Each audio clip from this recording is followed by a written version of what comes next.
हाँ बता, तुझे कहाँ कहाँ दिक्कत है, क्या कह रहा है? बोल बोल। सही है, कर लिया चेक? पहले वाले क्वेश्चन में सिर्फ इतना सा था।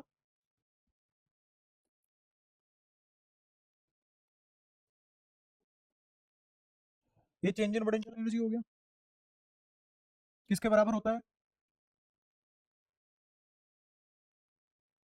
कोई दिक्कत?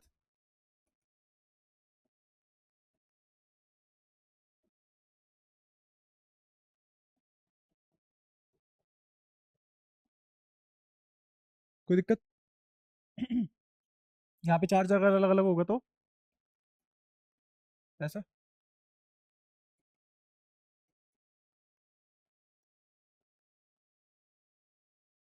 ठीक है। ये तुझे क्या करना है, किसी पॉइंट से रिलीज किया ना उसे, जब रिलीज करते हैं तो वेलोसिटी कितनी होती है? इधर वाली टर्म सोल्व करेगा, नेगेटिव आएगी, नेगेटिव से नेगेटिव कट जाएगा, वी आ गया, खत्म। ये था सवाल। तो वी कितना आ गया? इनिशियली जीरो होगी, सॉरी फाइनली कह रहा हूँ, क्योंकि रिलीज किया है ना, तो वो इनिशियल पोजीशन होगी। तो वी फाइनल किसके बराबर आ गया? इसको लिख सकता हूँ क्या, यू फाइनल? इसको लिख सकता हूँ यू इनिशियल, लिखा जा सकता है अंदर मल्टीप्लाई करने के बाद।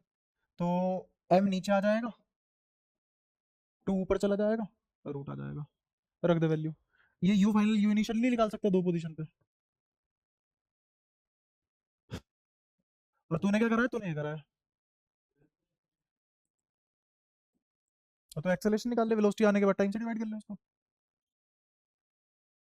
डीवी बाई डी टी क्या होता है? ठीक है। और एक्सेलेरेशन नहीं, मेरे ख्याल से वेलोसिटी पूछी थी। पक्का? हाँ तो ठीक है, फिर टाइम दिया उसने? टाइम नहीं दिया तो फिर वेलोसिटी पूछ सकता है वो, एक्सेलेरेशन कैसे पूछ लेगा बिना टाइम के?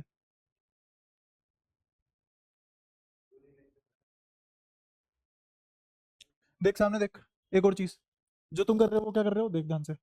तुमने कहा एफ डॉट डी एस का इंटीग्रेशन, ये यूनिफॉर्म नहीं है।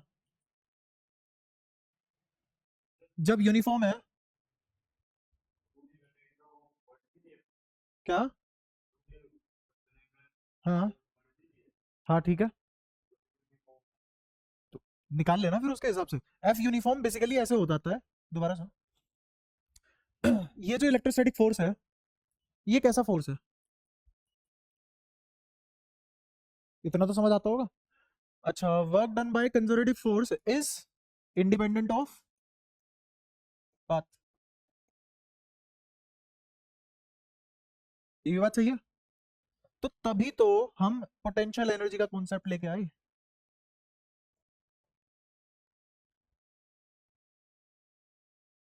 अब तू कैसे करना चाह रहा है इसे, जो तूने करा है वो भी सही है, बट फिर तूने गलती कहाँ करी है वो भी बताऊंगा। जब तूने वैल्यू पुट कर दी और तू देख रहा है फोर्स की कांस्टेंट वैल्यू पुट करके निकाल रहा हूं, तो तूने क्या करा है, तूने डेल्टा एफ निकाला है बेसिकली। डीएस ऐसे ही चलाता चला गया, और एफ डॉट डीएस एफ होता है या वर्क डन होता है? तो तू वर्क डन निकाल के उसको फोर्स कैसे बोल रहा है? और एक्सेलेरेशन फिर निकालने के लिए क्या करा तूने, फोर्स डिवाइडेड बाय मास, जबकि वो फोर्स नहीं, वो वर्क डन है जो तूने लिख रखा है उधर।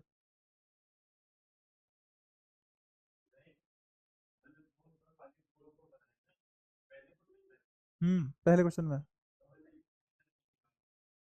हाँ तो तूने निकाल, इधर आ, कॉपी लेके आ।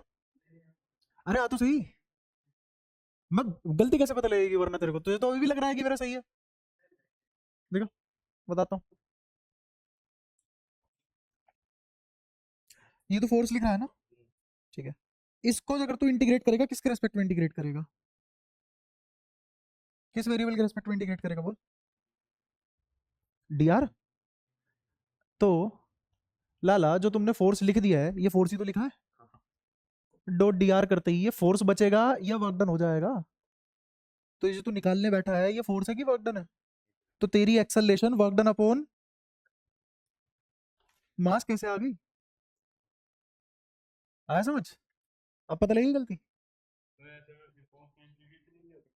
क्या? नहीं कर ले तो फोर्स का इंटीग्रेशन, बट किसके रेस्पेक्ट में इंटीग्रेट करेगा? इंटीग्रेट करते ही वो वर्क डन नहीं बन जाएगा। और जब तू उसे वर्क डन बना ही रहा है, तो ये मैंने किस दिन के लिए सिखाया था? तुमसे 6 दिन से यही बात कर रहा हूं मैं। अगर आदमी 6 दिन में एक बात नहीं सीख रहा और फिर भी उसे ये वाला तरीका सही लग रहा है, तो इसका मतलब वो इन दोनों तरीकों को अलग अलग मान रहा है। क्या ये दोनों तरीके अलग अलग हैं? क्या इसी से यही आया? तो जब डायरेक्ट इससे ये आया, तो तुम बार बार इतना फजीता क्यों कर रहे हो? सवाल तो तुम टफ बना रहे हो ना। तो था थोड़ी ना वो 2 लाइन का सवाल था। देख सामने देख, 2 लाइन। ठीक है। तुम्हें हमेशा उस लेवल की मेहनत कराएगी ये टफ से टफ सवाल 2 लाइन का बन जाए तो फिर भी आसान थे।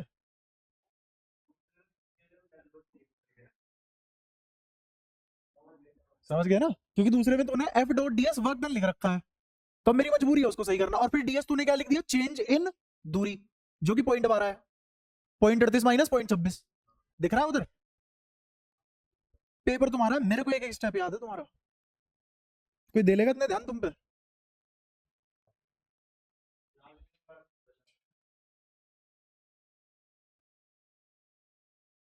अब तेरे पे तो क्या ही ध्यान दूं मैं? कुछ लिखे भी तो।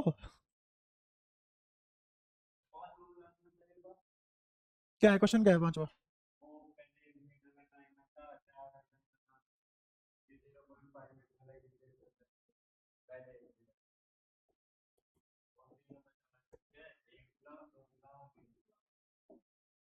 कुछ ही रख ले उनके, मैं तो Q1 Q2 Q3 बोल रहा हूँ। ठीक है, इसको भी कुछ ही रख ले, तो मैं तो ए बोल रहा हूँ। ये है initial configuration. Initial configuration. Feel low, मैं जैसा पढ़ाता हूँ वैसा क्यों पढ़ाता हूँ, फील लो उस चीज की। फाइनल कॉन्फ़िगरेशन क्या होगी?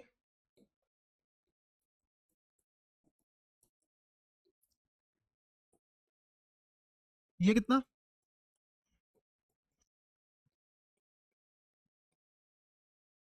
कोई दिक्कत? ये जो जो भी हुआ, ये कोई एक्सटर्नल फोर्स था यहाँ? कौन था एक्सटर्नल फोर्स लाला?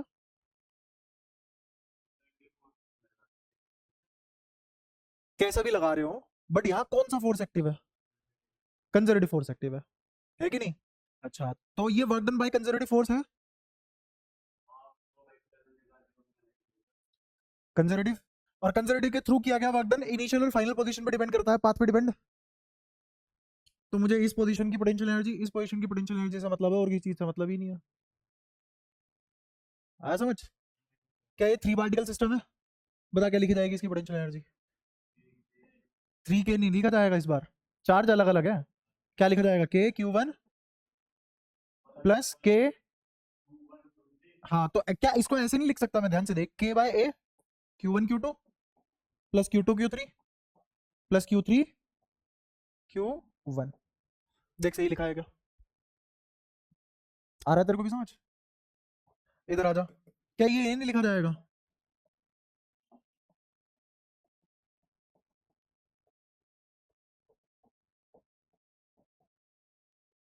ये क्या है? और ये क्या है? और वर्क डन क्या होता है? Work done by conservative forces minus delta Q. डुडुक डुडुक बताओ। मुश्किल है? बता कौन सी चीज नहीं पढ़ा रखी? अब समझ आ रहा है क्यों पढ़ाता हूँ मैं मेरे वाले तरीके से? क्योंकि मेरे वाले तरीके से न्यूमेरिकल होता है, कैसा भी हो। तुम्हें जो थ्योरी पढ़ाई जाती है वो थ्योरी नहीं है, वो असलियत में एक मेंटल प्रोसेस है, जिससे अप्लाई करने के बाद टफ से टफ न्यूमेरिकल आसान हो जाता है। अभी तो खैर तुम देखे ही नहीं टफ न्यूमेरिकल, तुम तो इन्हीं में लोटे रहते हो। क्या है?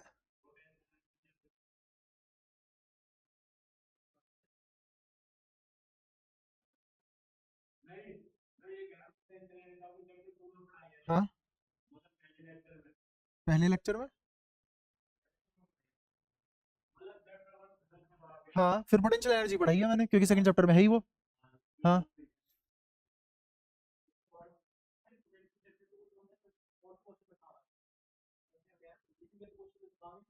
पोटेंशियल का कौन सा क्वेश्चन ऐसा है जिसमें पोटेंशियल काम नहीं आ रहा है?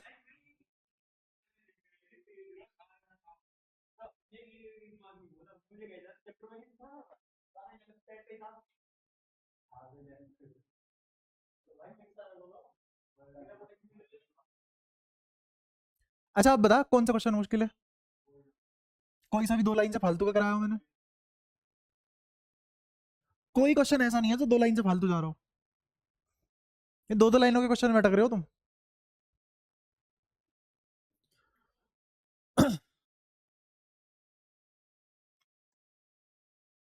यार अब तो बहुत है तुम्हें। दिन रात एक करोगे तब जाके तुम उस लेवल पे आओगे जिस लेवल पे मैं चाह रहा हूँ जो वो तुम्हें करा पाऊँ।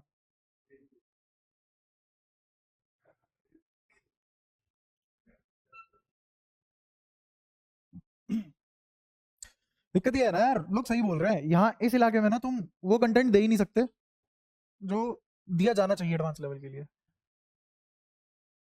अब तुम्हें अगर मान लो इरोडो क्रोटो इन सब के क्वेश्चन करने हो, टीएमएच के क्वेश्चन करने हो, है ना, एस एस उसके क्या नाम है वो, एसबीडी के क्वेश्चन करने पड़ गए। शशि भूषण तिवारी है, एक बुक, अच्छी बुक है वो भी। एच सी वर्मा के तो खैर बेसिक क्वेश्चन होते ही हैं, जितना मैं पढ़ा रहा हूँ उससे एच सी वर्मा हो जाएगी।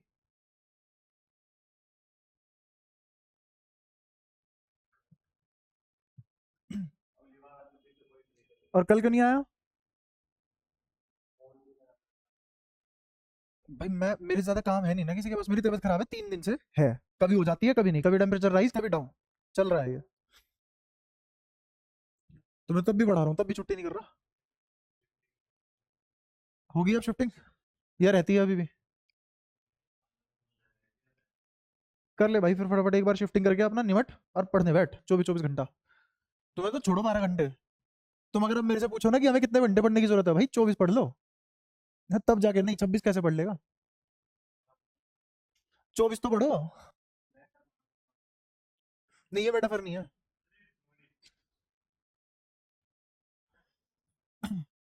आओ केमिस्ट्री पढ़ रहे थे हम, तो केमिस्ट्री में कुछ कुछ चीजें रिवाइज करा देता हूँ। सबसे पहले ई नॉट सेल बताओ किसके बराबर होता है? ई, हाँ, ई कैथोड, लेकिन कौन से वाली वैल्यू? हाँ, माइनस ई एनोड एस आर पी। अगर ये आता है सब आता है ना, ई नोट सेल इससे निकल जाएगा। ठीक है, पहली बात हो गई। दूसरी बात हमने पढ़ी थी, डेल्टा जी बराबर होता है delta G naught plus N R T या R T L N Q. ठीक है। अच्छा अब कुछ कुछ बातें कर लेते हैं। सबसे पहले इसमें ये क्या है? गिब्स। ये क्या है? Standard Gibbs. सी एंड जी तो तुम लिख ही लोगे। ये यूनिवर्सल गैस कांस्टेंट, ये टेम्परेचर, ये शाबाश। हाँ, बोलते क्या है और इसको? Reaction question. इसमें भी कुछ कुछ बातें बताऊंगा। तो क्यू को देख लेते हैं एक बार, है क्या? जैसे इसने कहा क्यू होता है concentration of product divided by concentration of reactant. Concentration of product upon concentration of reactant. अच्छा अब ये कंसंट्रेशन किस किस भाषा में दी जाती है? तो गैस के लिए, अगर मुझे गैस के लिए कंसंट्रेशन देनी हो तो मैं प्रेशर की फॉर्म में दूंगा, इन फॉर्म ऑफ प्रेशर। अगर मुझे एक्वस, लिक्विड या फिर वाटर, इन सब की कंसंट्रेशन देनी हो तो मैं मोलर की भाषा में बात करूंगा। ठीक है, इतने मोलर कंसंट्रेशन है, इतने मोलर कंसंट्रेशन है। जैसे यहाँ पे एग्जांपल मैंने बोल दिया 1 बार, 0.3 बार, ऐसे करके। यहाँ पे एग्जांपल क्या आ जाएगा? जैसे 0.1 m, 0.2 m, है ना। सॉलिड की कंसंट्रेशन, सॉलिड से ज्यादा कंसंट्रेटेड कौन होगा? घुलता है नहीं अगला, तो इसका मतलब सॉलिड की कंसंट्रेशन हमेशा ही क्या होगी? 1। ठीक है, तो हम इसको अकाउंटेबिलिटी में लेते ही नहीं है, नॉट अकाउंटेबल एट ऑल, तो हम इसको इग्नोर मारते हैं।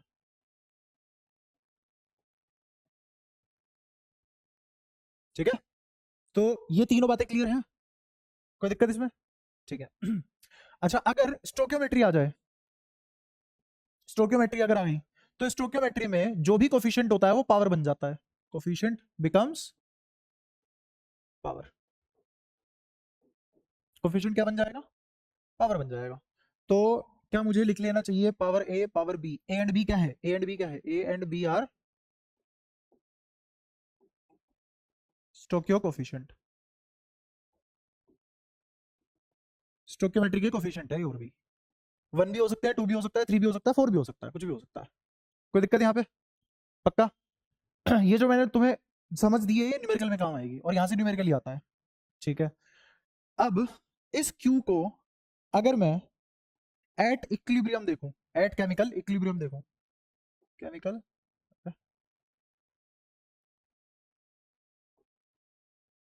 Eight chemical equilibrium. तो केमिकल इक्विलिब्रियम में क्यू किसकी तरह बिहेव करेगा? के की तरह बिहेव करेगा। क्यू किसकी तरह बिहेव करेगा? के की तरह बिहेव करेगा। के क्या है? कांस्टेंट है। कौन सा कांस्टेंट? Equilibrium constant. और इक्विलिब्रियम कांस्टेंट पे तुम्हें भी पता है डेल्टा जी 0 हो जाता है। एट इक्विलिब्रियम डेल्टा जी 0 हो जाता है। और अगर डेल्टा जी 0 हो चुका है तो बताओ यहां से डेल्टा जी नॉट किसके बराबर आ जाएगा? क्या आ जाएगा? Minus R T L N K. तो अभी तक मैंने दो बात की है तुमसे, एक ई नोट सेल कैसे निकाला जाता है उसके बारे में बहुत चर्चा कर चुके हैं, इसलिए वहां फंडेबाजी करी नहीं मैंने। इस इक्वेशन के लिए मैंने तुम्हें सारी बातें लिख के, जितने भी चिट्ठी खुल सकती थी सारी खोल के बता दी। इक्विलिब्रियम पे क्या होगा, और जब इक्विलिब्रियम नहीं है तो क्या होगा, और वो कंसंट्रेशन किस किस फॉर्म में दे सकता है किस किस स्टेट के लिए, और कोफिशिएंट कैसे काम आते हैं। कोई दिक्कत? ये जो सारा का सारा पार्ट है ये कहाँ का पार्ट है? कहाँ पढ़ा था तुमने ये? याद हो अगर तुम्हें, ये सब पढ़ रखा है तुमने? अगर पढ़ा हो 11th में, कहाँ? Chemical equilibrium.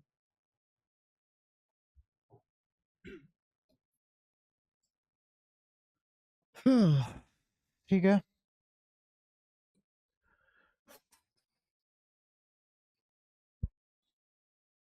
मेरे को भी याद है। आवाज रिकॉर्ड हो रही है क्या? हाँ हो रही है, ठीक है।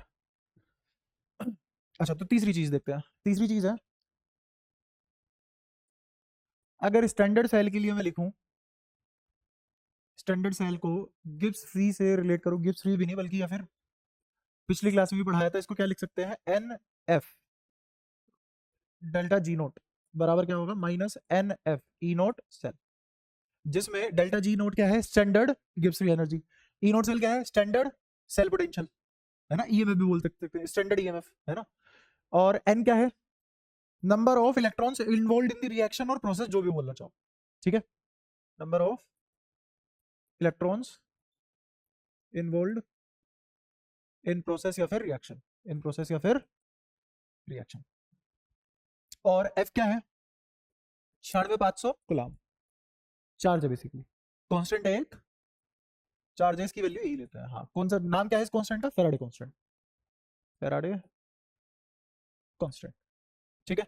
और ई नोट सेल तुम्हें बताइए, कोई समस्या यहाँ तक, कोई भी परेशानी? ऐसे ही अगर तुमसे बात की जाए डेल्टा जी किसके बराबर हो जाएगा, क्या वो हो जाएगा? Minus N F E cell. Standard हट गया, बस स्टैंडर्ड हट गया। इस डेल्टा जी नोट और इस डेल्टा जी की वैल्यू अगर मैं इक्वेशन नंबर 2 में फेंक दूं, यूजिंग 3 इन 2, यूजिंग 3 इन 2, तो तुम्हें क्या ऐसी एक इक्वेशन दिखाई देगी? ई सेल बराबर E naught cell minus R T log, log भी नहीं, L N Q upon n F. किसको? 3 को 2 में फेंको, पिछली क्लास में भी किया था ये हमने। 3 को 2 में फेंको तो तुम्हें एक ऐसी इक्वेशन दिखाई देने लग जाएगी। कनेक्ट कर पा रहे हो? करके दिखाऊं? हो गया। इसकी शक्लें बदल सकते हैं कैसे? मुझे बताया, अगर मुझे एल एन को लोग में कन्वर्ट करना है तो किससे मल्टीप्लाई करते हैं? 2.303 लोग 10 हो जाता है ये। और एल एन मतलब क्या होता है? लोग बेस ई होता है इसका मतलब। तो लोग बेस ई को अगर लोग 10 में कन्वर्ट करना है तो किससे मल्टीप्लाई करते हैं? 2.303। कोई परेशानी? अब इसको पढ़ो ध्यान से, ये एल एन क्यू को क्या लिखा जा सकता है? 2.303। और अगर मेरा टी 298 केल्विन है, टेम्परेचर अगर 298 केल्विन है सिर्फ तभी, और आर की तो वैल्यू ही कांस्टेंट और एफ की भी वैल्यू कांस्टेंट है, तो आर टी एफ को जब सोल्व कर लोगे तो तुम्हारा एक आंसर आएगा, एक डिजिट आएगी जिसका नाम होगा 0.0591। तो ये इक्वेशन कैसी दिखने लग जाएगी? ई सेल बराबर ई नॉट सेल माइनस 0.0591। यहां पे क्या आएगा? लोग, दिख रहा है? लोग Q divided by F use कर चुका हूं, सिर्फ क्या बचा? एन। ये है तुम्हारी नर्स्ट इक्वेशन, नर्स्ट इक्वेशन।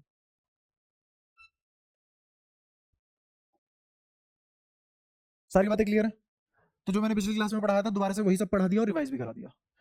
इस वाली इक्वेशन से यहां कब पहुंचा जा सकता है? जब टेम्परेचर 298 केल्विन हो, आर की वैल्यू रख दी, एफ की वैल्यू रख दी, और log ln को log बेस 10 में भी कन्वर्ट कर लिया, सब कुछ कर गुरा के सब कांस्टेंट को मल्टीप्लाई करके एक कांस्टेंट वैल्यू आ गई 0.0591। फिर उसके बाद log q बाय n, तो ऐसे कैसे ही बच गया। n क्या है? Number of electron involved in the process और द रिएक्शन। q ऐसे निकालते हैं, बात हुई है हमारी उस पर रिएक्शन क्वेश्चन। ई सेल हमें निकालना होता है, ई नोट सेल हम यहां से निकालना जानते हैं। अगर इसमें से कोई एक भी स्टेप मिसिंग है तो तुम नर्स का इक्वेशन का सवाल कर नहीं सकते, और 3 नंबर का आते ही आता है। क्या सारी बातें क्लियर हैं? कोई भी परेशानी यहाँ तक? पक्का? बस अब सवाल करने बचे हैं, इसमें और कुछ है ही नहीं। ठीक है, आओ सवाल करें। किसी को कुछ भी पूछना हो उसमें बता सकते हो मेरे को। ठीक है सब?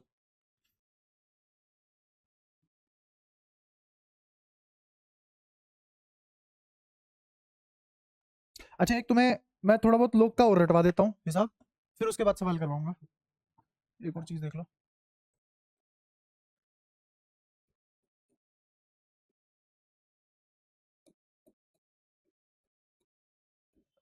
लोगैरिथमिक वैल्यूज जो तुम्हें याद होनी चाहिए। मैं प्रेफर नहीं करूंगा कि तुम लोग टेबल देखो वहां बैठ के, टाइम की बर्बादी है फालतू में। कुछ वैल्यूज याद करो, उससे सब हो जाएगा। कोई टेबल देखने की जरूरत भी नहीं पड़ेगी तुम्हें। जैसे सबसे पहली वैल्यू log बेस 10 1, ये सारी की सारी वैल्यू किसके लिए है? बेस 10 के लिए, तो मैं बेस 10 नहीं लिखूंगा। ये किसके बराबर होगा? 0। किसके बराबर? 0। अगर तुम्हें ये सीखना है तो ये मैथ्स में पढ़ाऊंगा मैं, कॉम्पिटेटिव एग्जाम की जब मैथ्स होगी तब तुम्हें लोगैरिथमिक बहुत सही लेवल पे पढ़ाया जाएगा, तुम्हें सब फील आएगी, log 1 0 क्यों होता है सब पता लगेगा। ठीक है। अच्छा, कुछ प्रॉपर्टी होती है लोग की, अगर तुम्हें पता हो, ये मैंने फिजिक्स में भी बता रखी है कि log a plus log b किसके बराबर होता है? log ab। ठीक है। log a minus log b किसके बराबर होगा? log a बाई b के। और log m to the power n किसके बराबर होगा? n log m के। कोई दिक्कत यहाँ तक? ये 3 भी याद हो, काम चल जाएगा अपना। ठीक है। log 1 0 हो गया। अच्छा, अगर ऊपर नीचे सब सेम हो, जो नंबर है वही बेस है, जैसे log a बेस a, ये हमेशा क्या होगा? 1। बस ये 4 चीजें याद हो, सब चल जाएगा तुम्हारा। अच्छा, अब आते हैं log 2, बेस कितना है इसका? 10, तो ये वैल्यू कितनी आ जाएगी? 0.3010। log 3.47, log 5.7, log 7.8। ठीक है। अगर तुम इतना भी याद कर लो, बाकी सब तो मैं तुम्हें समझा भी दूंगा। ये वैल्यूज याद करो, बाकी मैं सब समझा दूंगा। ठीक है। एक log 11 की और देख लो बस, जरूरत पड़ती नहीं है वैसे इसकी, log 11 की बहुत रेयर है। 1.04, सबका बेस क्या है? 10। ये याद करनी है, बाकी मैं निकालना सिखा रहा हूँ। जैसे अगर तुम्हें log 4 की निकालनी पड़ जाए, log 4 निकालना पड़ा, तो क्या तुम इसको ऐसे नहीं लिख सकते? log 2 की पावर 2, 2 log 2। अच्छा, log 2 कितना? 0.3010 इंटू 2, तो 0.6020। ठीक है, याद रहे तो ठीक है, वरना निकाल सकते हो। ऐसे ही और क्या छोड़ा हमने? 2 3 4 कर लिया, 5 6 रह गया, तो 6 को क्या लिख सकते हैं? log 3 into log 2। क्या ऐसे लिखा जा सकता है? हाँ, जल्दी बोलो, जल्दी जल्दी। बीच में प्लस आएगा, असलियत में ये है मामला। और इसको अब क्या लिख सकते हैं हम? log 3 plus log 2। तो log 3 पता ही है हमें कितना है? 0.47। log 2 कितना है? 0.3010। तो आंसर कितना आ गया? ये 7, 4 और 3 7, कितना आ गया? ठीक है। अब खुद देखो, ये log 6 है और log 5 है। log 6 और log 5 और log 7 के बीच में लाई कर रहा है ये। लगभग 0.77 मान सकते हो तुम इसको। कितना मान सकते हो? 0.77। अच्छा, फिर उसके बाद और कौन सा छोड़ा हमने? 7 कर लिया। फिर उसके बाद 8। क्या log 8 को ऐसे नहीं लिख सकते? 3 log 2, ये किसके बराबर है? log 8 के। तो कितना हो जाएगा ये? 3 से मल्टीप्लाई कर दो, किसकी? इसकी। तो कितना आ जाएगा? 9030। तो ये आ गया 0.9030, जिसको हम अप्रोक्सीमेटली 0.9 बोल देते हैं, और ये किसकी वैल्यू है? log 8। बेस कितना है? क्या log 9 को ऐसे नहीं लिख सकते? 2 log 3, 3 की पावर 2 9। तो log 3 कितना है 0.47, log 3 is 0.47 इंटू 2, तो कितना आ गया 7 और 7 14, एक लग गया हासिल, ठीक है 4 4 8 9, तो कितना आ गया 0.94, ठीक है। तो ये आ गई किसकी वैल्यू log 9। log 10 बताओ कितना होगा अगर बेस 10 है तो 1, कौन सी प्रॉपर्टी ये वाली, जो मैंने लिख दिया वो तुम्हें याद होना चाहिए, सवाल फटाफट हो जाएंगे, ठीक है। जैसे कुछ कुछ बता देता हूं, मान लो तुम्हें log 15 की वैल्यू निकालनी है, बताओ कैसे निकालोगे, log 3 plus log 5, log 3.47, log 5.7, खत्म किया। ऐसे ही अगर तुम्हें निकालनी पड़ जाए log 12, कितना हो जाएगा 3 चौक 12, log 3 plus log 4, log 3 plus log 4, इसकी भी वैल्यू पता है, इसकी भी वैल्यू पता है, ठीक है। कोई पूछ ले log 22, तो 11 दूनी 22, log 11 प्लस log 2, ठीक है। log 17 देता नहीं है वो, देगा तो फिर टेबल देखनी पड़ेगी, बहुत रेयर है बहुत रेयर। तो log 17 आया तो दुनिया में सबको ही टेबल देखनी पड़ जाएगी फिर, है ना, क्योंकि वो किसी का मल्टीपल है ही नहीं। तो प्राइम नंबर जो जो आ सकते थे वो मैंने यहाँ काउंट कर लिया, देखो 2 3 5 7 11, तुमने देखा हो तो ये सारे प्राइम है। तो अगर प्राइम नंबर का वो लोग पूछ रहा है तो 11 तक ही पूछ सकता है बस, उसके बाद नहीं पूछेगा, और वही मैंने याद करवा दिया।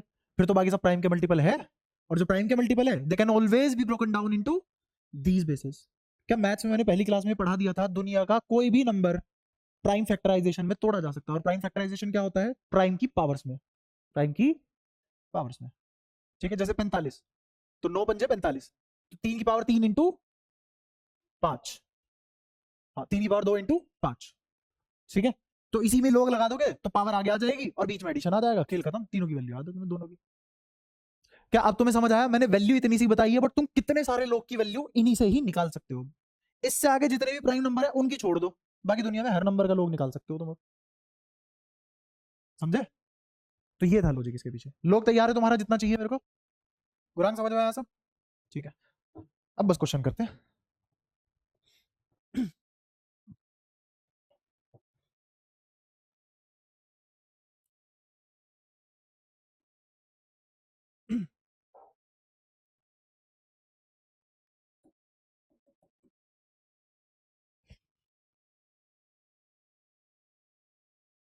पहले ये करो,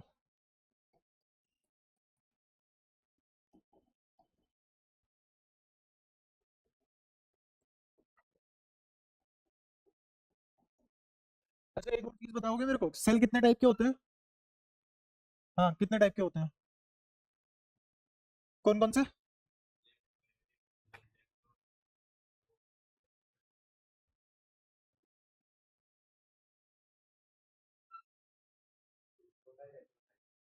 मेटल मेटल आयन और एसएचईसी। मैंने सेल पूछा है ना टाइप ऑफ सेल, तो मैंने टाइप ऑफ सेल में क्या पढ़ा रखा है अभी तक, एसएचई और मेटल मेटल, ठीक है। दोनों ही क्या है, हाफ सेल, दोनों ही क्या है, हाफ सेल, और कंबाइन करके क्या बन जाएगा, कंप्लीट सेल। तो जो मैंने तुम्हें पिछले पेज पे पढ़ाया, पिछले से पिछले पेज पे पढ़ाया, ये वाली स्लाइड, ये किसके लिए वैलिड है, हाफ या कंप्लीट, दोनों, ये किसके लिए वैलिड है, दोनों। जब हाफ सेल होगा तो ये डेल्टा जी नोट ये सब वैल्यू किसकी बन जाएगी, हाफ सेल की। और अगर कंप्लीट सेल गिवन होगा तो ये सारे के सारी इक्वेशन किसके लिए वैलिड हो जाएगी, कंप्लीट सेल के लिए। क्लियर है, तेरा जो क्वेश्चन था उस दिन वो एग्जाम्पल के थ्रू ही समझाया जा सकता है, न्यूमेरिकल के थ्रू ही समझाई जा सकती है बात जो मैंने अभी बोली। मैंने तो बोल दिया दोनों के लिए वैलिड, अब तुम पूछोगे कैसे वैलिड है, तो न्यूमेरिकल से पता लगेगा ना। तो एक हाफ सेल वाला न्यूमेरिकल ले लिया मैंने, फिर कंप्लीट सेल वाला भी न्यूमेरिकल लेंगे, फिर थोड़ी वेरिएशन डाल के कर लेंगे, उससे फालतू होता ही नहीं कुछ इसमें। तो तुमने देखते ही पहचान लिया होगा ये सेल हाफ सेल है, कैसा सेल है, हाफ सेल, और वो भी कौन सा, नाम भी पता है हमने हमें, इसका नाम क्या है, इसका याद आया।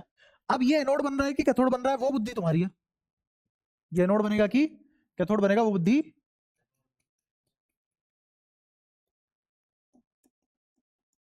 ये बताओ यहां से यहां जाने पे इसने इलेक्ट्रॉन खाया है, दे दिया, दिया, ऑक्सीडेशन हुआ, ऑक्सीडेशन मतलब एनोड, ऑक्सीडेशन तो एनोड पे ही होता है ना। तो जिस किसी का भी हाफ सेल रहा होगा तो ये फिलहाल एनोड है, तो अब जो इक्वेशन लिखी जाएगी वो एनोड की लिखी जाएगी, और इक्वेशन क्या लिखी जाएगी, हाफ H2 गैस में था, हाफ H2 गैस में था, वो किस में कन्वर्ट हुआ, H प्लस एक्वस में, H प्लस एक्वस में, और क्या निकाल दिया उसने, एक इलेक्ट्रॉन निकाल दिया, ऑक्सीडेशन रिएक्शन खत्म। कोई दिक्कत? मैं इसको एक और तरीके से लिख सकता हूं, क्या, H2 गैस है, 2H प्लस एक्वस और 2 इलेक्ट्रॉन लिख सकता था, एक ही बात है, दोनों से आंसर सेम आया, करके दिखा दूंगा उससे भी, ठीक है।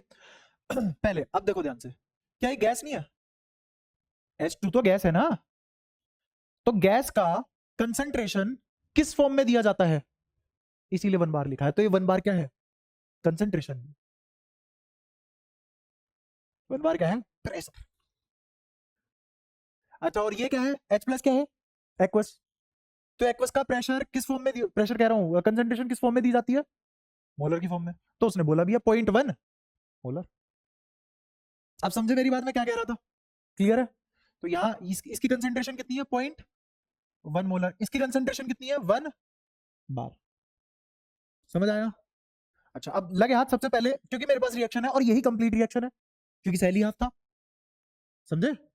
तो मैं क्या लिखने वाला हूं, अब Q लिखने वाला हूं, तो Q किसके बराबर आएगा, कंसंट्रेशन ऑफ प्रोडक्ट, प्रोडक्ट की कंसंट्रेशन क्या है, 0.1, और यहाँ कोफिशिएंट कितना है, 1, तो पावर क्या आ जाएगी इसकी, 1 अपॉन में, नीचे कंसंट्रेशन कितनी है, क्या इसके कन्वर्जन की जरूरत पड़ेगी मुझे, कोई यूनिट नहीं, गैस का दिया इसी में जाता है कंसंट्रेशन, कोई यूनिट कन्वर्जन की जरूरत नहीं है।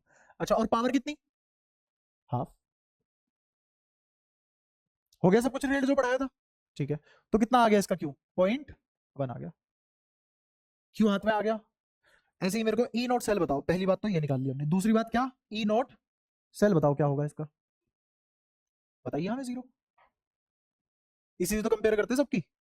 और पोटेंशियल में अब तो आती है ना तुम्हें थोड़ी बहुत पोटेंशियल, पोटेंशियल हमेशा कंपैरेटिव होती है और रेफरेंस के हिसाब से डिसाइड होती है, कौन है हमारा रेफरेंस, सभी सेल के लिए, तो क्या होगी इसकी पोटेंशियल,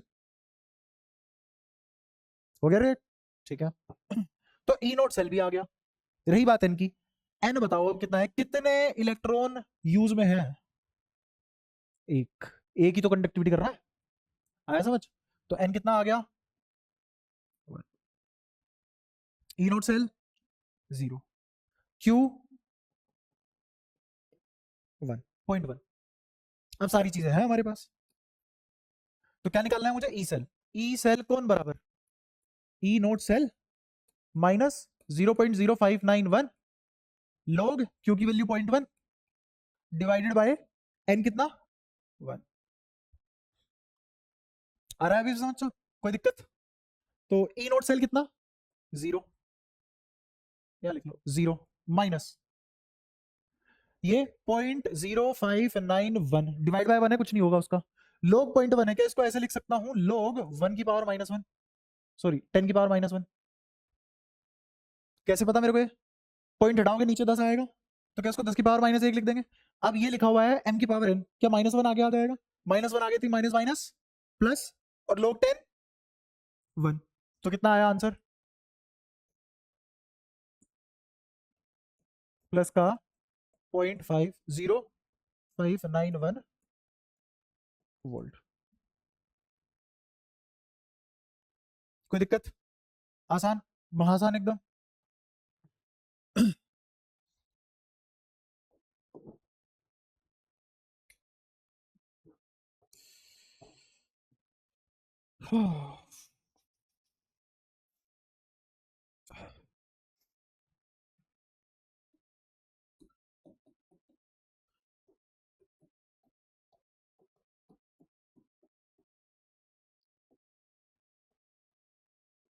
ये हाफ सेल है, कंप्लीट सेल है,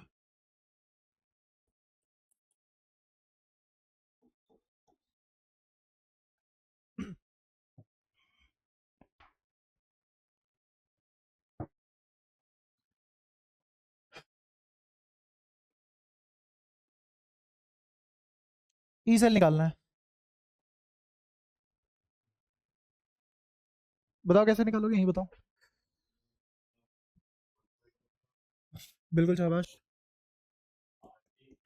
सबसे पहले ई नोट ही धर लिया इसने, ई नोट कैसे धरा, ई नोट इसने ऐसे धर लिया क्योंकि मुझे कुछ इन्फॉर्मेशन याद कराई थी मैंने तुम्हें, अगर तुमसे कोई पूछे कि Cu2+ से Cu हुआ, इसका मतलब वो कॉपर का ESR SR भी पूछ रहा है, तो वो कितना हो जाता है 0.34 प्लस का।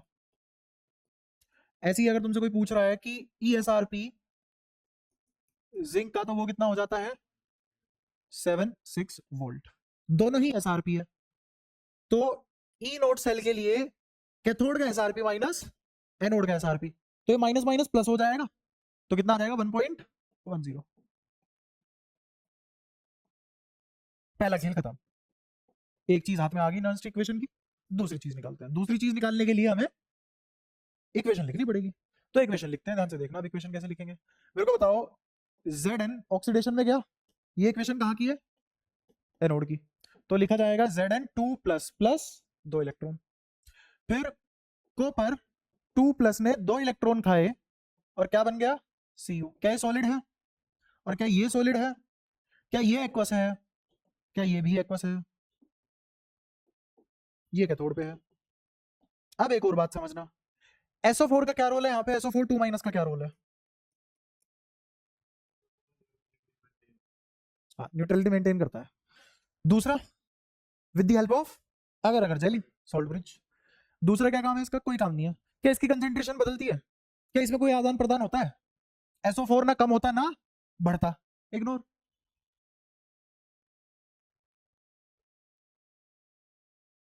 किस हिसाब से इग्नोर किया है मैंने? Q value, Q value, Q इसका इग्नोर होगा। क्यों होगा इग्नोर? क्यों? क्योंकि ना तो प्रोडक्ट और ना उसमें रिएक्टेंट में कोई फर्क ही नहीं पड़ रहा है इस पे। दो टब है, दो मग्गे हैं, दोनों मग्गों में जितना SO4 2 माइनस है उतना ही SO4 2 माइनस है। आ रहा है समझ? घटने बढ़ने का काम किसका है? तो SO4 2 माइनस भी तो आयन है। किसके आयन? कॉपर और जिंक के आयन, मतलब इलेक्ट्रोड। जो आयन ऐड या सब्ट्रैक्ट होते हैं वो किसके हो सकते हैं? इलेक्ट्रोड के, इलेक्ट्रोलाइट के थोड़ी ना होते हैं। तो इलेक्ट्रोलाइट तो ऐसे कैसे पड़ा रहेगा ना, तो इलेक्ट्रोलाइट का क्यू हमेशा इग्नोर होगा। तो यहां से एक बहुत ही सितारा बात क्या मिल गई हमें, इलेक्ट्रोलाइट क्यू इज इग्नोर्ड या डजंट कंट्रीब्यूट। बुझे? अच्छा, तो अब कंप्लीट रिएक्शन लिख लेते हैं। कंप्लीट रिएक्शन देखो क्या लिखूंगा मैं, Zn सॉलिड प्लस ये दो इलेक्ट्रॉन कट गए। तो जैसे ये दो इलेक्ट्रॉन कटे, तो मेरे को बताओ दूसरी बात, यहां पे मेरे हाथ लग गई n कितना है,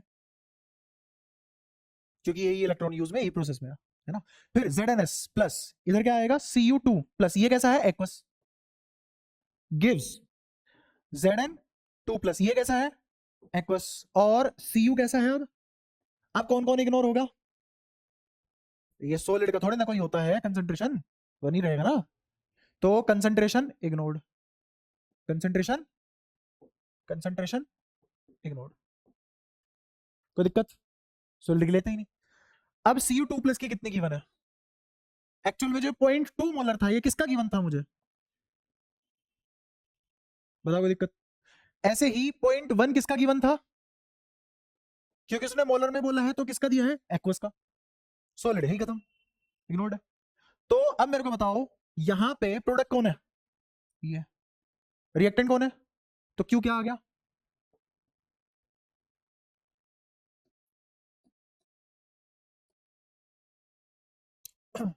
कितना 0.1 डिवाइडेड बाय 0.2, तो कितना आ गया हाँ। जैसे ही मेरे हाथ में ये तीनों लग गए, आ गया ई सेल। तो ई सेल कितना, ई नोट सेल डायरेक्ट लिख दूं, फॉर्मूला लिखने की जरूरत तो नहीं है ना। 1.1 माइनस 0.0591। अब यहां पे डायरेक्ट लिखूंगा मैं, log 2 की पावर -1। शायद समझ गए होंगे क्या किया, 1/2 था, 2 की पावर -1 लिख लिया, ठीक है। अच्छा, ये माइनस और ये माइनस प्लस हो जाएंगे। नीचे n की वैल्यू कितनी, तो कितना आ गया 1.1 plus 0.0591 divided by 2 into log 2 कितना होता है, हाँ 0.3010। हो गया कैलकुलेशन, अब कर लेना। अगर एनसीईआरटी वगैरह सीबीएसई बोर्ड वगैरह का एग्जाम है, तो तुम इसे क्या ले सकते हो अप्रोक्सीमेटली 0.0591 को अप्रोक्सीमेटली तुम ले सकते हो 0.06। ये लेते ही तो कितना आ जाएगा तुम्हारा 0.1 प्लस ये कितना 0.03 इंटू 0.03010 सुलझा लेना, आंसर आ जाएगा तुम्हारा। महासान, कोई दिक्कत आ रही है अब इसमें? पक्का?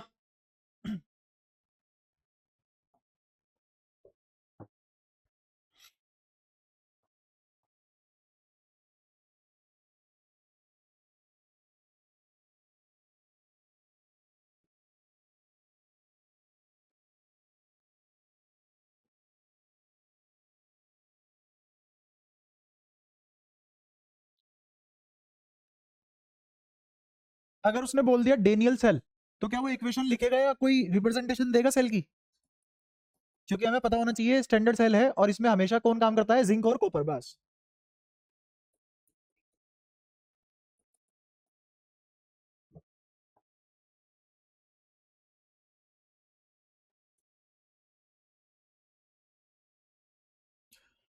बताओ।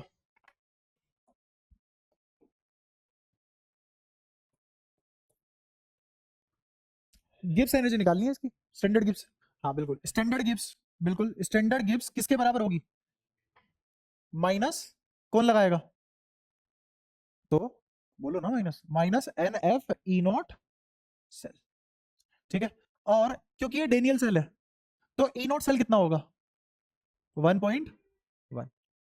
कोई परेशानी यहाँ तक? ठीक है। माइनस एन कितना होता है, इसमें कितने इलेक्ट्रॉन होते हैं? अगर रिएक्शन याद करो तो 2 इलेक्ट्रॉन होते हैं, क्योंकि Cu2+ 2 खाएगा और Zn2+ जब बनेगा तो 2 निकाल देगा। तो एन कितना 2, एफ कितना, हाँ 96,500, शाबाश। और ये 1.1 आंसर। कुछ था ही नहीं सवाल में, कोई दिक्कत? ये सारी मेहनत हम कहाँ कर चुके हैं जो यहाँ लगाई है? ये एक स्टेप का कब बना है? जब हमने ई नोट सेल बहुत ज्यादा बढ़िया पढ़ रखा है। ई नोट सेल में हमने कुछ छोड़ा ही नहीं। और स्टैंडर्ड वैल्यूज भी याद कर ली, वो साला वैल्यू देना दे हमें, उससे भी मतलब नहीं, हमें तो पता है सारी बातें, ठीक है। तो अगला देखो।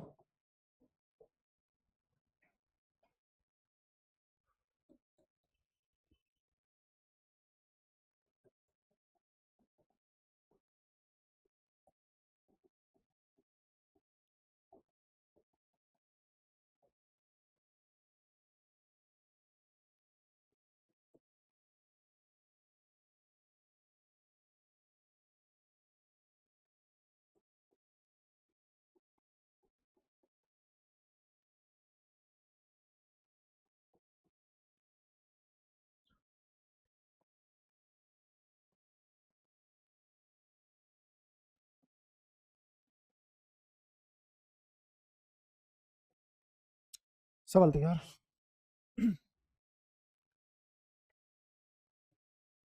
बताओ कैसे करोगे? 3 चीजें चाहिए होती है बेसिकली ई सेल के लिए। ई नोट सेल बता दो कितना आ जाएगा? तुम क्या लिखोगे?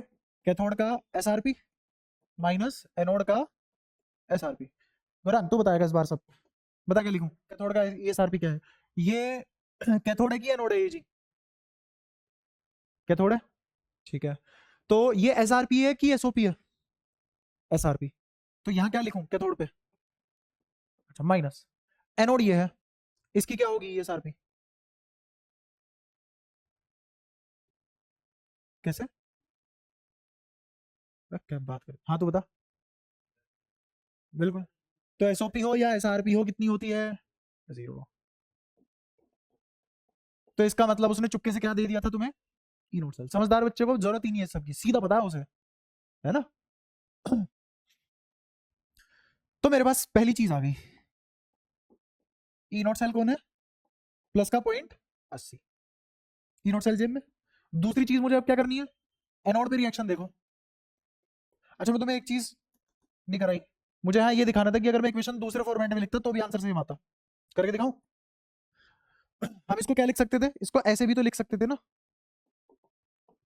H2 दिख रहा है सबको, गैस 2H+ एक्वस 2 इलेक्ट्रॉन। अगर मैं ये रिएक्शन लिखूं तो क्या ये गलत है? नहीं, सही है। तो N कितना होगा यहां बताना जरा, और Q कितना होगा? Q निकालना पड़ेगा। H+ का बताओ कितना है? 0.1। और 0.1 की पावर क्या कर देंगे हम 2 अपॉन में h2 कितना है 1 तो 1 की पावर क्या आ जाएगी 1 तो Q कितना हो जाएगा 0.1 इंटू 0.1 कोफिशिएंट ही तो पावर बनता है ना इसकी जो ये मोलर कंसेंट्रेशन दी हुई है कोफिशिएंट पावर बन जाएगा कोई परेशानी ठीक है तो ये आ गया 1 या फिर ऐसा कर लो इसको डायरेक्टली लिख दूं 1/100 लिखा हुआ है ये देखो समझ गया ये भी आ गया जिम में अब फॉर्मूला लगा देंगे चुपचाप क्या ई नोट सेल बदलेगा यहाँ वो तो नहीं बदल रहा है ना तो अब निकालते हैं ई सेल दोबारा से आओ ई नोट सेल कितना 0 माइनस 0.0591 अच्छा ये है 1/100 तो ये है 1/10 की पावर 2 तो लोग में आ जाएगा 10 की पावर -2 और नीचे n कितना है 2 ये माइनस और ये माइनस प्लस 2 आगे इंटू में आएगा तो इस वाले 2 से ये वाला 2 कट जाएगा और लोग 10 1 हो जाएगा आंसर बदला क्या जब तक रिएक्शन सही लिख रहे हो चाहे कोई सा भी फॉर्मेट लिखो तरीके बदलने से आंसर नहीं बदलते एज लॉन्ग एज तरीका इज सही ठीक है अब मैं यहाँ पे एनोड पे जो रिएक्शन लिखूंगा वो हाफ करके लिखूं या 2 से मल्टीप्लाई करके लिखूं कोई फर्क पड़ेगा तो जो मर्जी लिख लो बताओ हाफ वाली लिखे 2 वाली लिखे तुम्हारी इच्छा हाफ वाली लिख लो हाफ H2 ये क्या है गैस इसका ऑक्सीडेशन होगा तो क्या बन जाएगी ये H प्लस कैसी एक्वस प्लस 1 इलेक्ट्रॉन कोई परेशानी सॉरी ऑक्सीडेशन हो गया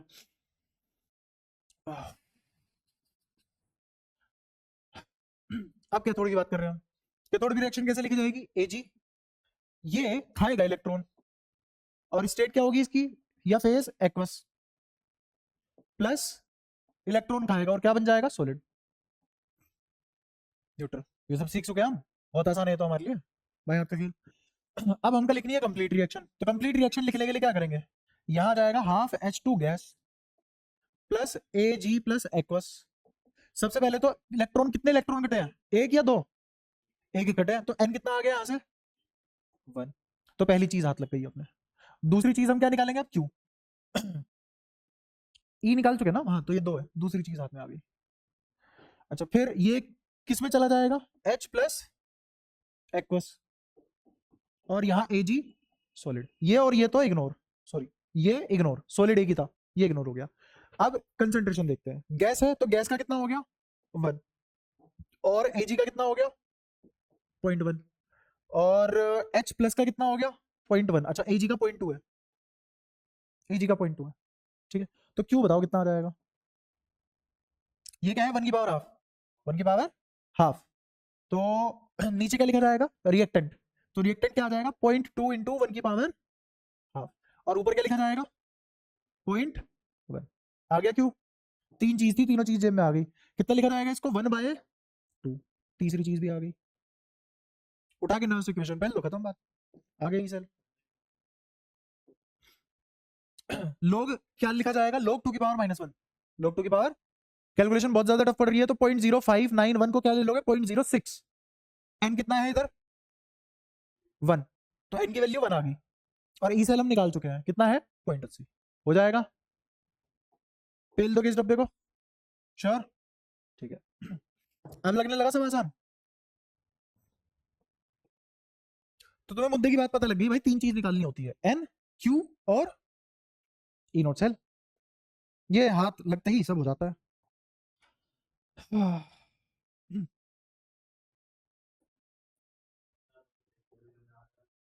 क्या नहीं केमिस्ट्री रिलेटिवली काफी इजी है भाई फिजिक्स से क्या केमिस्ट्री का मिला तुम्हारा चेक हो गया कितने आए कितने में से कटे कहाँ शक्ल देख के मतलब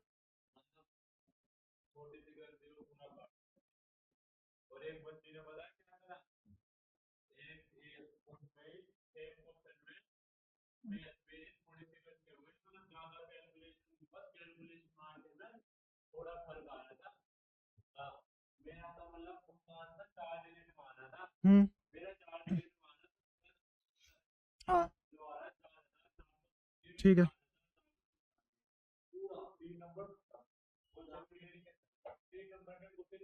नाम देख के चेक किया है?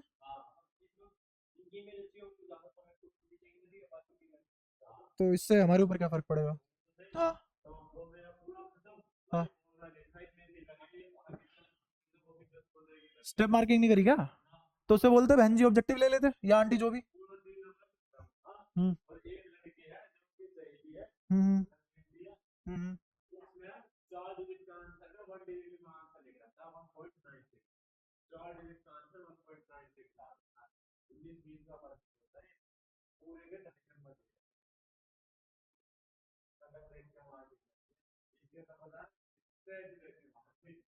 फेल कर दिया?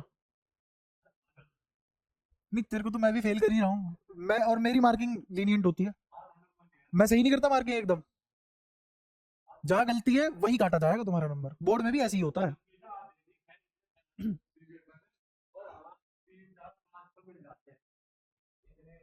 कितने दिए हैं? ये यहाँ ला रहे हो, ये वहां ला रहे हो, तो यहाँ मतलब ठीक है, इनका कांस्टेंट चल रहा है हिसाब। ट्यूशन है, स्कूल हो? पढ़ो यार। हम्म,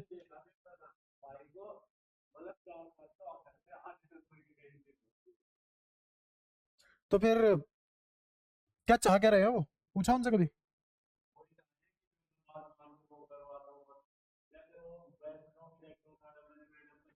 हम्म।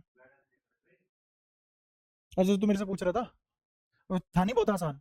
यार दे दो एक्सप्लेनेशन, क्या दिक्कत है उसमें? मत पूछा करो कुछ भाई, बच के रहो अपना। ऐसे रहो कि तुम्हारी शक्ल नाम पता ही ना हो मैडम को कि तुम हो भी, तो फिर जज कैसे करेंगे तुम्हें जब तुम्हारे बारे में कुछ पता ही नहीं।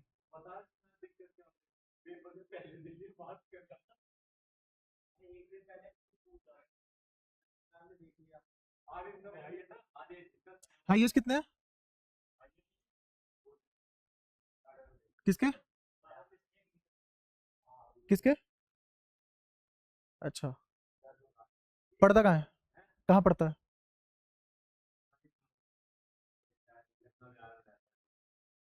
हाँ तो बता।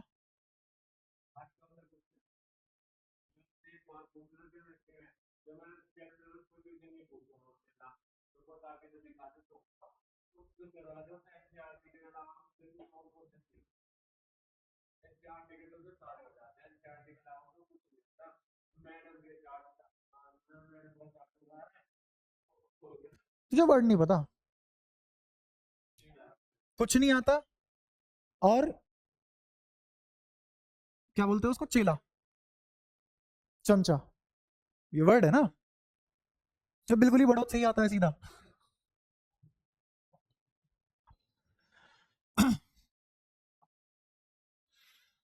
तो भाई बोर्ड की तैयारी करते हैं फिर। स्कूल का तो तुम्हारा मैटर ही खत्म है। फिजिक्स का कैसा गया तुम्हारा आज? ये तो पूछा ही नहीं मैंने। आज फिजिक्स का था ना तुम्हारा? कैसा गया? पेपर लाया? हाँ, तो कब दिखाया? एक दो क्वेश्चन और करते हैं, फिर तुम्हारा फीस का पेपर देखूंगा, है ना? ये खत्म ही कर लो। एक और क्वेश्चन कराके फिर तुम्हें फारिग कर दूंगा, फिर फीस का पेपर देखेंगे। हाँ तो ये बताओ।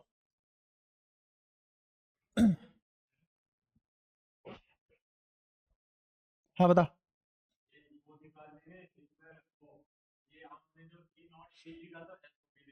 बिल्कुल। तो ये अगर एसओपी है तो एसआरपी क्या हो जाएगा?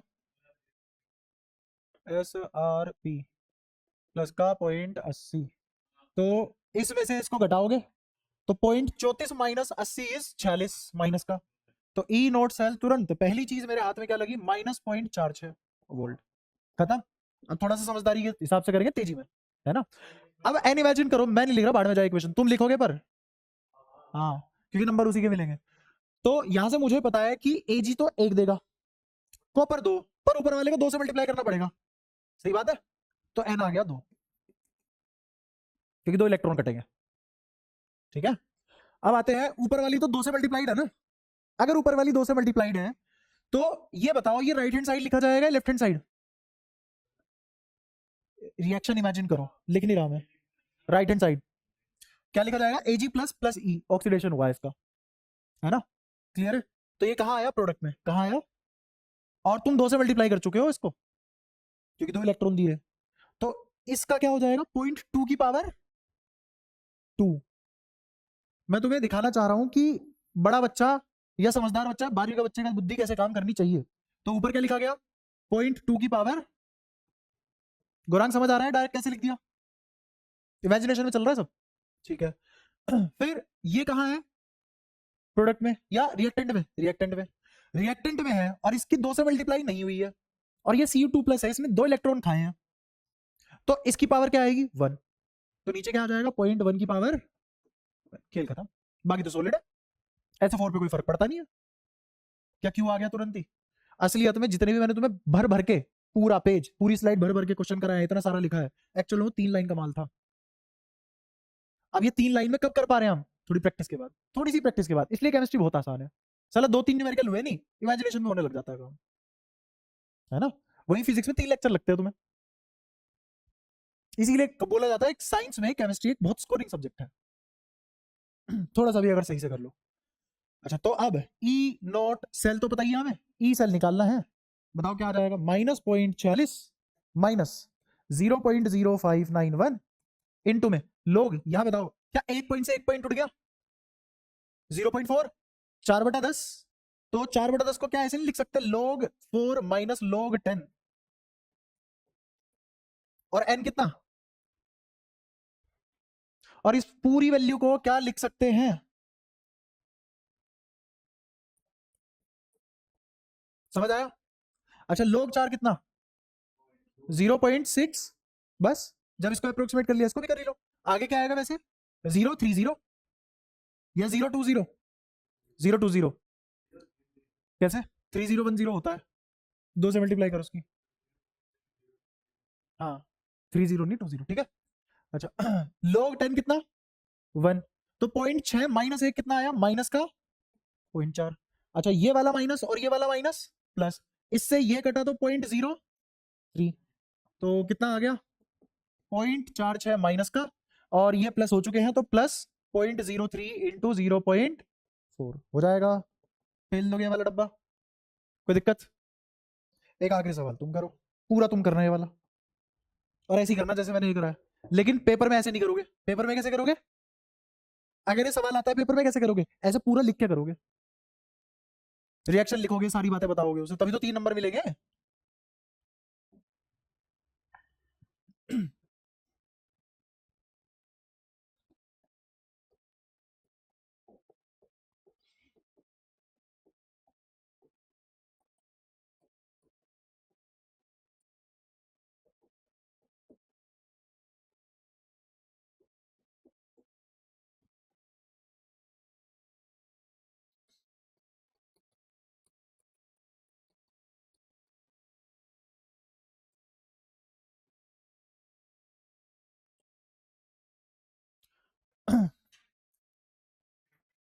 कोई 4-5 स्टेप में खत्म करो इसको। यही बताओ क्या क्या है, बताओ यही बताओ सब। सबसे पहली चीज क्या निकालना पसंद करोगे, ए नॉट सेल, ये क्या है ESRP, और ये SHE, तो SRP माइनस 0, तो कितना आ गया, यही ई नॉट सेल है, खेल खत्म। पहली चीज में, दूसरी चीज एन, ध्यान से सुनो, ये हाफ और राइट हैंड साइड में एक एक, राइट हैंड साइड में एक एक, ये 3 खाएगा, ऊपर 1 इलेक्ट्रॉन नीचे 3 इलेक्ट्रॉन है, ऊपर वाले को 3 से मल्टीप्लाई करना पड़ेगा, एक को 3 से मल्टीप्लाई करके कितना आता है भाई, अब 2 मान लो। अभी मैंने बोला है ना हाफ H2 इधर है, तो उधर H प्लस प्लस E बनेगा, तो बस 3 से मल्टीप्लाई कर दे, हो गया बराबर। तो n कितना आ गया 3, तुम दूसरे वाले से भी कर सकते हो, 6 वाले से भी कर सकते हो, आंसर सेम आएगा, बट वहां पे किसकी वैल्यू चेंज हो जाएगी, कोफिशिएंट की, है ना, वो क्यू वैल्यू में अपने आप एडजस्ट करवा के आंसर सेम दे देगा। अच्छा, n बराबर हो गया 3, तीसरी चीज क्यू निकालते हैं। अब सुनना ध्यान से, अगर इसका प्रेशर नहीं गिवन, गैस है ना, तो इसकी concentration in the form of pressure दी जाती है। अगर नहीं गिवन है प्रेशर, तो पक्की बात है क्या लेंगे हम, 1 की पावर हाफ, क्योंकि हाफ H2 लिखा था मैंने, 1 की पावर हाफ, तो नीचे क्या आ गया 1 की पावर हाफ, या 1 की पावर 3/2, ऐसे 1 की पावर 3/2, क्योंकि 3 से मल्टीप्लाई भी था, ठीक है। अच्छा, यहाँ पे क्या है, right hand sorry left hand side में Fe 3+, Fe 3+, और उसकी कितनी है 0.1 और कोफिशिएंट कितना था 1, तो कितना आ जाएगा इनटू 0.1 की पावर 1। ऊपर क्यों आएगा, रिएक्टेंट ही तो है। Fe3 प्लस 3 इलेक्ट्रॉन खा के क्या बनेगा Fe3 सर, हाँ सिर्फ Fe सॉलिड, उसकी कोई होती नहीं कंसंट्रेशन। ठीक है अब देखते हैं रिएक्टेंट में क्या, सॉरी प्रोडक्ट में क्या क्या है। प्रोडक्ट में इसकी किससे मल्टीप्लाई हुई थी 3 से, किससे, तो 0.2 की पावर कितनी लिखी जाएगी ऊपर 3, इनटू में ये तो है ही और सॉलिड है तो इनटू में कुछ है भी नहीं, यही है जो आंसर। क्लियर हुआ, तो ये आ गया 0.2 इंटू 0.2 इंटू 0.2, दिख रहा है, और एक पॉइंट से एक पॉइंट हट गया तो कितना आ गया 8/100। सही बात है, फेल दो। ई सेल बरोबर ई नॉट सेल कितना -0.44 -0.0591। अब ध्यान से देखना मैं क्या लिखने वाला हूं, मैं लिखने वाला हूं इसको log 8 की वैल्यू कितनी ली थी हमने 0.9, कितनी ली थी 0.9, नहीं याद आया, तो इसको मैं ले लिया 0.9। अगर मैं यहाँ, हाँ अगर मैं यहाँ अप्रोक्सीमेशन लगा रहा हूँ, अप्रोक्सीमेशन में 0.9 है, एग्जैक्ट कितनी होगी 3 इंटू हाँ 9030, तो इसको 9030 की बजाय मैं क्या कर रहा हूँ 0.9 बोल रहा हूँ, तो इसको क्या बोलने लग जाऊंगा 0.06। यहां थोड़ा कम किया थोड़ा बढ़ा दिया, माइनस, देखो ध्यान से वो क्या है 10 की पावर -2, 10 की पावर -2, तो 10 की पावर -2 मतलब, हाँ तो ये कितना आ जाएगा प्लस, सबको समझ आया। और नीचे n की वैल्यू कितनी है 3, 3 से 1 काट दो कितना 0.02, तो 0.44 और -0.02 इंटू में 0.92, तो कितना आ गए 2. कर लेना मल्टीप्लाई हो जाएगा, डब्बा तो भर ही लोगे फिर। ठीक है, तो अब बताओ नर्स्ड इक्वेशन में कुछ दिक्कत हो तुम्हें, एक पैसे की भी परेशानी हो, सब समझ आता है, इजी भी हो गया अब तुम्हारे लिए। ठीक है, हाँ आप दिखाओ पेपर दिखाओ।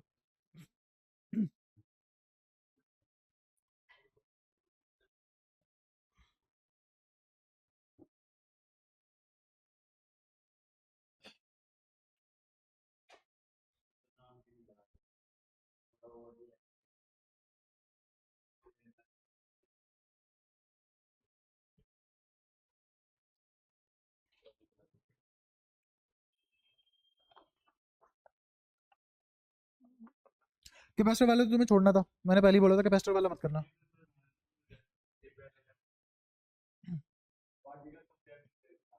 दो पॉइंट चार्ज है ए और B plus q minus q respectively are placed at certain distance apart from the force of 25% of the charge A is transferred to, क्या क्लास में नहीं कराया है? हाँ सीधा आंसर 9/16, एक नंबर का है। अब खुद सोच मैंने जिस तरीके से कराया उस तरीके से तुम्हें याद रहा, तुम्हारा टाइम भी बचा, तुमने सीधा 9/16 फेला, बाकी लोग कर रहे होंगे इसी में फंसे हुए होंगे। Thickness of air layer between the two coating of spherical capacitor is 2 cent, ठीक है तो कैपेसिटर है, कैपेसिटर होने दो, ये भी तुम्हारे लिए बच्चों वाले सवाल हो जाएंगे। 3 सवाल थे उसने कैपेसिटर, 4 नंबर का तो कैपेसिटर ही फेल दिया उसने। अच्छा अच्छा, खैर आंसर का तो पता नहीं मेरे को, तो तरीके से मतलब होता है आंसर तो अपने आप आएगा, कैलकुलेशन में 2 गुणों में 2 क्या कर लूंगा मैं उसमें, है ना। हाँ हाँ ठीक है, हो गए, चल बढ़िया। तेरा हुआ कैपेसिटर का कुछ सीखा, अच्छा स्कूल भी नहीं गया, ठीक है। डिफाइन इलेक्ट्रिक डायपोल एलिमेंट, क्या फालतू, चलो एक सवाल तो उसने ऐसा दे दिया गरीब बच्चा भी, कुछ तो ले आया, जीरो तो ना है ना। ऐसा यूनिट बतानी है, स्केलर वेक्टर है वो बताना है। If potential of the region of a space around the, ये point is given by v, calculate 3 component of electric field at this point, बता। मजाक नहीं है सवाल, बाकी बच्चा उलझेगा इसमें, है ना। इस पेपर को बता कोई टफ बोल सकता है, लगा लेता और भी जान, इससे भी टफ बनाता तब भी होता हमारा। मैं जिस तरीके से करा दिया बना ही नहीं सकते उससे बाहर पेपर। तो तुमने क्या किया, पोटेंशियल एक्स वाई जेड में दे रखी है ना, पोटेंशियल ग्रेडियंट अलग अलग निकालोगे, एक्स में एक्स के रिस्पेक्ट में, वाई का वाई के रिस्पेक्ट में, जेड के रिस्पेक्ट में पार्शियल डेरिवेटिव, बस फेल दिया, बढ़िया। 3 चार्ज है plus q -2 q place vertices of equilateral angle, dipole moment of the system, एक -2 क्यू, -2 क्यू है, हाँ -2 क्यू है, और बाकी दो प्लस क्यू है, डायग्राम गलत बना रखा है उसने। हाँ इक्विलेटरल ट्रायंगल 60 डिग्री में दो डायपोल है पी और पी 60 डिग्री पे है, तो इधर कितना आ जाएगा, खत्म सवाल, खत्म। हाँ पोटेंशियल इन रीजन वाला, हाँ हाँ हाँ हाँ हाँ।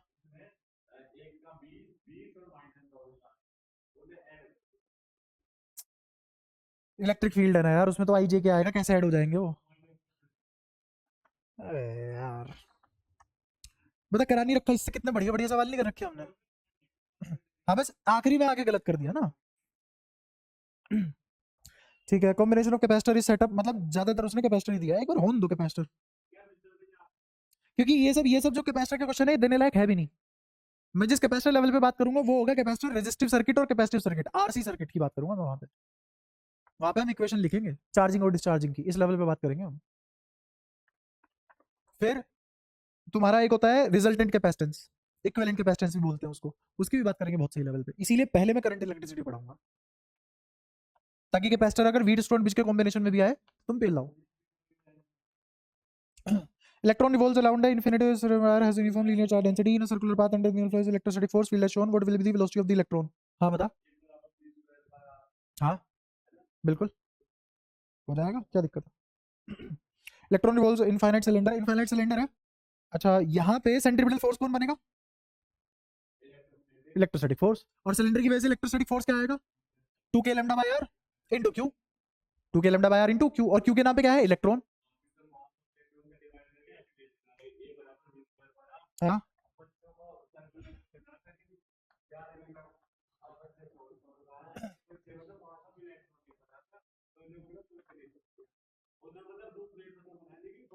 हम्म। अब खुद सोच, जो ये पेपर हमारे लिए तो बहुत आसान है ना, अगर कोई बंदा फॉर्मूला बैठ कर चला जाए तो तुम्हारे स्कूल का भी पेपर नहीं होगा उससे, तो इसीलिए समझ बहुत जरूरी है। इसीलिए यहाँ मैं इतना चीखता हूँ, मेहनत करता हूँ। Derive an expression for electric potential at any point due to dipole. देख, कल ही करा, परसों करा था वैसे तो, एक्सप्रेशन डेरिवेशन परसों करी थी हमने। भाई साहब पूरे में से पूरे आ सकते थे इसमें, कैपेसिटर तो करके आया यार। Show that the potential at the point on equator line of the electrode dipole is zero. कुछ तो करा होगा भाई, देख मैं क्या ही कर सकता हूँ।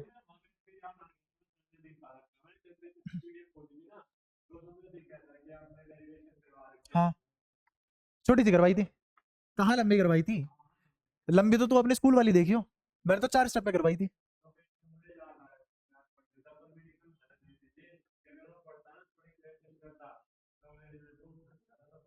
उठा नहीं जाता फिर तो, नोवा क्वेश्चन छूटता तेरा, क्योंकि उसमें अकल नहीं लगा पाता तू।